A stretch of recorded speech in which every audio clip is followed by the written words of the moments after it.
राज्य के उप मुख्यमंत्री हर्ष संघवी ने पिछले कुछ दिनों से नवसारी जिले में हो रही भारी बारिश के कारण उत्पन्न हुई स्थिति का जायजा लेने के लिए जिला डिजास्टर कंट्रोल रूम का दौरा किया।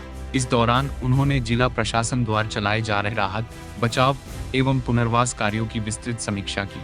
उप मुख्यमंत्री ने अधिकारियों को निर्देश दिए कि प्रभावित क्षेत्रों में किसी भी प्रकार की परेशानी उत्पन्न न हो। इसके लिए सभी विभागों के बीच बेहतर समन्वय बनाए रखते हुए राहत एवं बचाव कार्यों में तेजी लाई जाए तथा जरूरतमंद लोगों तक समय पर सहायता पहुंचाई जाए। उन्होंने राहत शिविरों में रह रहे नागरिकों को स्वास्थ्य सेवाएं, स्वच्छता, पेयजल, भोजन तथा अन्य आवश्यक सुविधाएं पर्याप्त मात्रा में उपलब्ध कराने पर विशेष जोर दिया। इसके बाद उप मुख्यमंत्री ने गणदेवी तहसील के अमलसाड़ सरीबुजरम गांव का दौरा कर भारी बारिश से उत्पन्न स्थिति का मौके पर निरीक्षण किया। उन्होंने गांव के सरपंच, स्थानीय जनप्रतिनिधियों एवं ग्रामीणों से सीधे संवाद कर वर्षा से हुए नुकसान तथा राहत कार्यों की जानकारी प्राप्त की। साथ ही अधिकारियों से कार्यों की समीक्षा कर आवश्यक दिशा निर्देश भी दिए। देर रात उप मुख्यमंत्री ने नवसारी शहर के टाटा हाई स्कूल क्षेत्र का दौरा कर जलभराव वाले इलाकों का निरीक्षण किया। इसके बाद उन्हें टाटा हाई स्कूल स्थित शेल्टर होम पहुंचकर सुरक्षित स्थानों पर स्थानांतरित किए गए परिवारों से मुलाकात की और उनकी आवश्यकताओं तथा उपलब्ध सुविधाओं की जानकारी ली। उन्होंने प्रभावित नागरिकों को राज्य सरकार एवं जिला प्रशासन की ओर से हर संभव सहायता और पुनर्वास का भरोसा दिलाया। इस अवसर पर विधायक राकेश भाई देसाई, सूरत रेंज के आईजी प्रेमवीर सिंह, जिला विकास अधिकारी कार्तिक जीवाणी, महानगर पालिका आयुक्त जयेश उपाध्याय, जिला पुलिस अधीक्षक राहुल पटेल, अतिरिक्त कलेक्टर जी.एन. लिखिया, डिप्टी कलेक्टर शिवराज कुमार, वलसाड डांग के सांसद धवल पटेल सहित जिला प्रशासन के अधिकारी एवं स्थानीय जनप्रतिनिधि उपस्थित रहे। ગઈકાલથી દક્ષિણ ગુજરાતમાં ભારે વરસાદના કારણે વલસાડ, નવસારી, સુરત જિલ્લાના અમુક તાલુકાઓ, તાપીના અમુક વિસ્તારો, આ બધા જ વિસ્તારોમાં ખૂબ પાણી ભરાવાના કારણે ગામડાઓ અને અલગ અલગ વિસ્તારમાં લોકોને ખૂબ તકલીફ પડી છે। વહીવટીતંત્ર આજે બપોર સુધી 11,000થી વધારે લોકોને સ્થળાંતર કરવામાં નવસારી જિલ્લામાં સફળતા પ્રાપ્ત થઈ હતી। આજે 15-15, 20-20 ફૂટ પાણીમાં 4 વાગ્યા પછી જે લોકો બાકી હતા તેમાંના કોઈક એમના ઘરના છાપરા પર, નલિયા પર બેઠા હોય અને ભારી વહેણની વચ્ચે બી એનડીઆરએફ, એસડીઆરએફની ટીમ દ્વારા 64થી વધારે લોકો જે ફસાયેલા હતા એને મોડી રાત પહેલા નિકાલવામાં આવ્યા છે। હજી બી આ કામગીરી ચાલુ જ છે।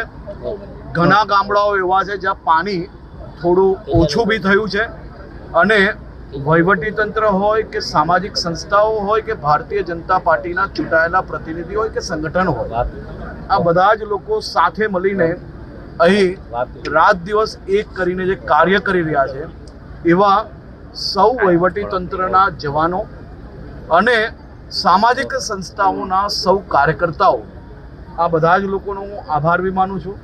અને સાથે સાથે આ તકલીફને પહોંચી વળવા માટે આજે અનેક એનડીઆરએફની ટીમ પહેલેથી આપણી પાસે હતી। પ્રધાનમંત્રીશ્રીએ, પ્રધાનમંત્રી કાર્યાલય, ગૃહમંત્રીશ્રી અને તમામ લોકોએ તાત્કાલિક ત્યાંથી બીજી એનડીઆરએફની ટીમ બી આજે સાંજે બી મોકલી અને હમણાં રાત્રે બી બીજી એનડીઆરએફની ટીમ બી આવી રહી છે। આજે આખો દિવસ 8થી વધારે હેલિકોપ્ટરો એકદમ સ્ટેન્ડ બાય રેડી હોવા છતાં ચારે બાજુ ગુજરાતમાં વરસાદના કારણે આ હેલિકોપ્ટર સાંજે ઉડાન ભરી શક્યું છે અને આ બધા જ હેલિકોપ્ટરો ગુજરાતમાં આ બધા જ જે લોકો ફસાયા છે એને નિકાલવા માટે વહેલી સવારે બી જો વરસાદ અને વાતાવરણ કે આ બોમ્બે સાઈડથી કે આ પોરબંદર સાઈડથી કે આ દમન સાઈડથી જ્યાંથી બી વાદળો ખુલ્લા મળ્યા ત્યાં તાત્કાલિક હેલિકોપ્ટરો ઉડાવી લેવામાં આવશે અને લોકો માટે ઉપયોગમાં લેવામાં આવશે। એ જ રીતે કોસ્ટગાર્ડની ટીમ, એરફોર્સની ટીમ બી મૂકવામાં આવી છે. આ બધા જ લોકો કામગીરી કરી રહ્યા છે. ત્યારે મારી રાજ્યના સૌ નાગરિકોને વિનંતી છે કે જે કોઈ લોકોના જિલ્લાઓની અંદર રેડ ઝોન હોય કે ભારે વરસાદની ચેતવણી આવી હોય તો એને કોઈએ બી લાઇટલી ના લેવી જોઈએ. એમાં ગંભીરતાપૂર્વક તમે સૌ લોકો માનીને ઘરમાં રહીને એક દિવસ, અને જરૂરી લાગે વહીવટીતંત્ર જ્યારે સ્થળાંતરિત કરવા માટે તમારા ગામની અંદર કહેવામાં આવે ત્યારે સહયોગ કરો. કારણ કે એકવાર પાણી ભરાઈ જાય છે તો આ વહેન એવી હોય છે કે એનડીઆરએફની ટીમને બી ગામની અંદર જવું બહુ ભારી પડે છે. તેથી મારી આપ સૌને વિનંતી છે કે વહીવટીતંત્રના સૂચનોનું પાલન કરો અને વહીવટીતંત્રને મદદ કરો. કારણ કે આવો વરસાદ ક્યારેય નથી જોયો. એટલો ભારે વરસાદ છેલ્લા 30 કલાકમાં આપણા દક્ષિણ ગુજરાત પર વરસ્યો છે.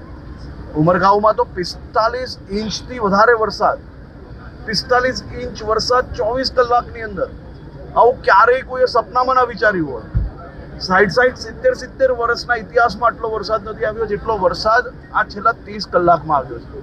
આપ સૌને વિનંતી છે કે આખું તંત્ર સંપૂર્ણ આપના સહયોગ માટે સંપૂર્ણ રીતે ખડે પગે તૈયાર છે. આપ વહીવટી તંત્રનું જે સૂચનો છે એનું પાલન કરો, એટલી જ મારી આપને બે હાથ જોડીને વિનંતી છે. ઓકે.